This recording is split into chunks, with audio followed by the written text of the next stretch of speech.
This version of RSpec has a new checkbox that will help you more effectively label your profiles.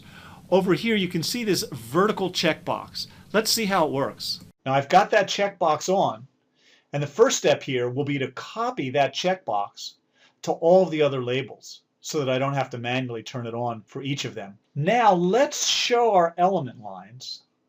This gives me a chance to review a particular capability.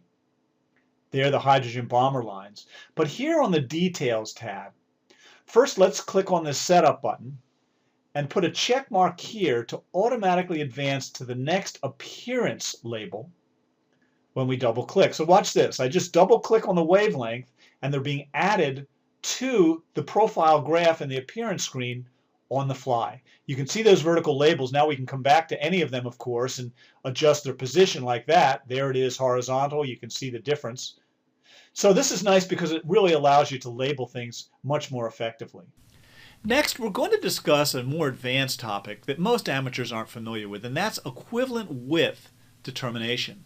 Now, equivalent width is more commonly used to measure the strength of a line. Rather than just measuring peak intensity, equivalent width is based on the area of the line, which is independent of the resolution of the spectrograph. Let's see how that works in practice. Here in RSpec, let's load a sample spectrum. Now suppose you wanted to know the equivalent width of that absorption line. Here under Edit Points is a new button, More, which reveals some options down here. Now first let's look at the simple way, which is just to take an average between the measure lines. So we've got the measure lines turned on. Now we'll just drag the measure lines to an area that's representative of the continuum and click Create. The equivalent width calculation will use that continuum. So we'll turn on the equivalent width here, and now we bracket in the feature that we're studying. And it's important that we always be consistent and bracket in the same wavelengths. And I'll show you a trick to do that in a moment. Here we're doing it manually. And as we've seen in the past, if I hold the Control key down, while I drag, both lines will snap to the same Y intensity. So RSpec has calculated the equivalent width using that continuum. Now let's look at a different spectrum and see additional complexities that can arise. I need to turn off my reference line here so that we can see the whole spectrum.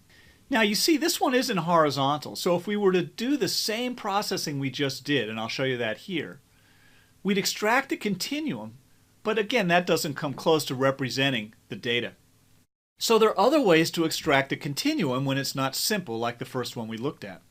Over here under these radio buttons, we have this option to extract a horizontal line using 20 pixels to the left and the right of the measure lines. Now this is subtle and will take some experimentation on your part to use it effectively. Let's show an example of it here. When I click Create, again we have a continuum that's more representative perhaps of the region around that feature. But again, it's still horizontal. So let's look at the last of the options here. It's the same averaging, but it allows the line to slope. So again, we would select two representative points around our feature, and then as we did before, click the Create button. There, now that's a much better representative continuum with which to do an equivalent width calculation. So again, as we did before, we'll bracket in our feature, representative points like this, and we've got the equivalent width determined down here.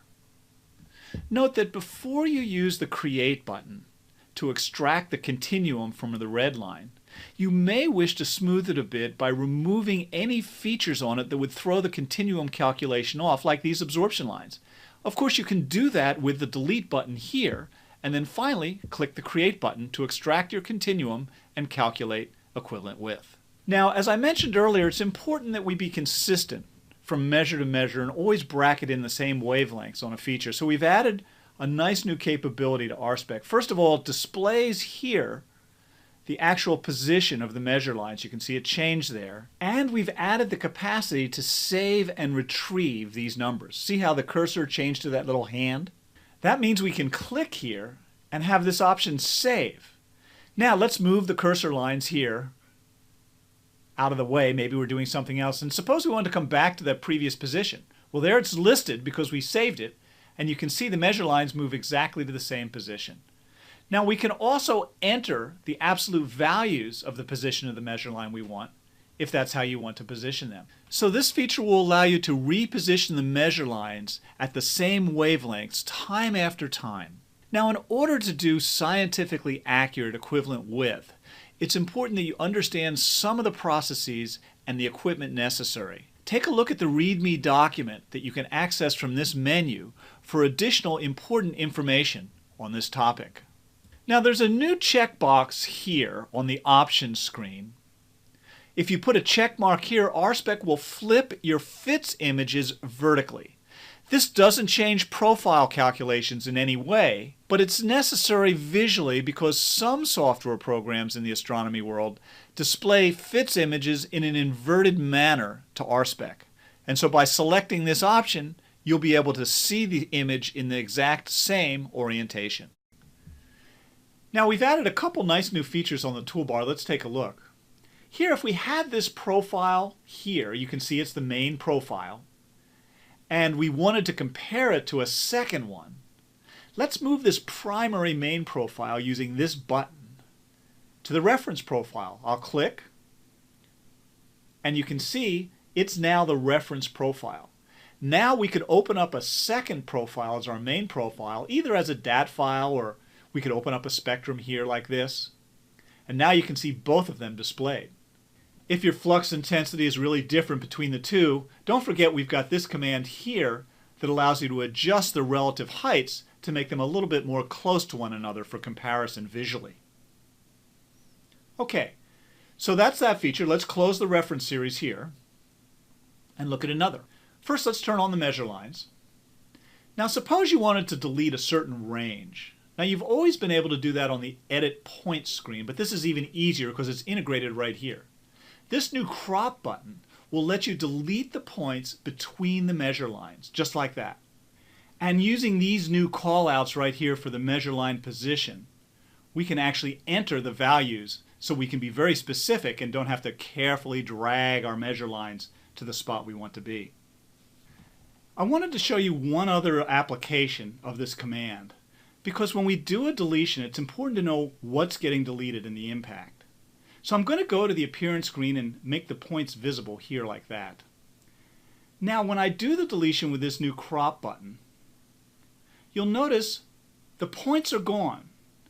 We don't actually squeeze the graph together. We've just deleted the points so that the points at the end now connect directly to one another. Of course, we've always been able to use this delete button, but having it on the main screen integrates it and makes the workflow that much smoother. Now you see I can drag this splitter here to change the screen size. We've made that splitter a little easier to grab by making it wider, but we've also added this right-click menu option to allow you in just that single click to change the size of the left image window or to restore it back to the way it was. So once you're done with your image, you can hide that side of the screen.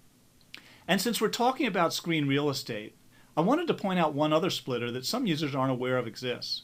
Right here, we can stretch the size of the synthesize window so that it's more visible, which again, especially if you're doing outreach or in an educational setting, the eye candy of the spectrum and the synthesize spectrum especially is really nice. You may recall that in the video that I made for the previous release of RSpec, I mentioned that RSpec was in use on every continent except Antarctica. Well, I'm happy to announce that RSpec is now used in Antarctica also. We have all the continents using the program. And in closing, I'd like to thank everybody again. Your encouragement and your support over the last several years has meant a great deal to me. Thank you very much.